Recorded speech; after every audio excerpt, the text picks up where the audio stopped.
بے شک اپنے بندوں کے ساتھ وہ باخبر بھی اور دیکھنے والا بھی ہے، ہر بندے کو جانتا ہے۔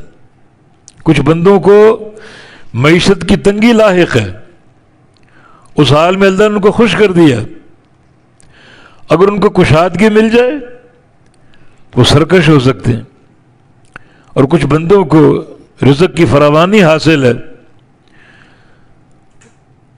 وہ اللہ کا شکر ادا کرتے ہیں، اللہ کی عبادت کرتے ہیں، اور اگر ان کو تنگی مل جائے تو ہو سکتا ہے وہ گمراہی کی طرف چلے جائیں۔ تو جو اس کی تقسیم ہے ہر بندے کو وہ جاننے والا، وہ تقسیم عین عدل اور عین حکمت پر قائم ہے۔ کسی بندے کو اگر معیشت کی تنگی لاحق ہے اس پر شکوہ نہ کرے،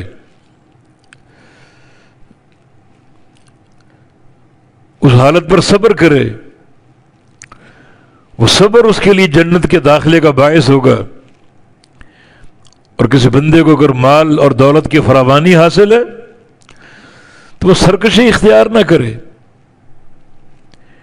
بلکہ اس مال کے ذریعے اللہ کی رضا کے خزانے لوٹنے کی کوشش کرے۔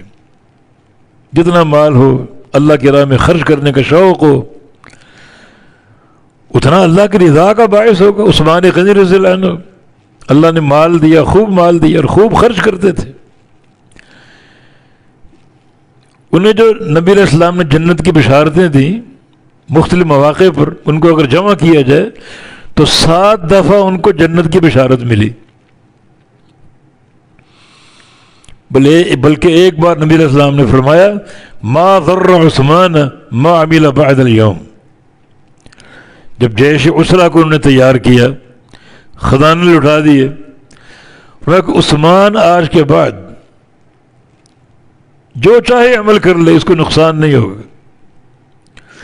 مانا اس نے جو اب تک خرچ کر دیا اور آج جو خرچ کیا تو اللہ تعالیٰ اس کے دل کو ایسی استقامت دے گا کہ گناہ کر ہی نہیں سکتا۔ بہت بڑا تزکیہ ہے یہ، اور اس کی اساس مال و دولت۔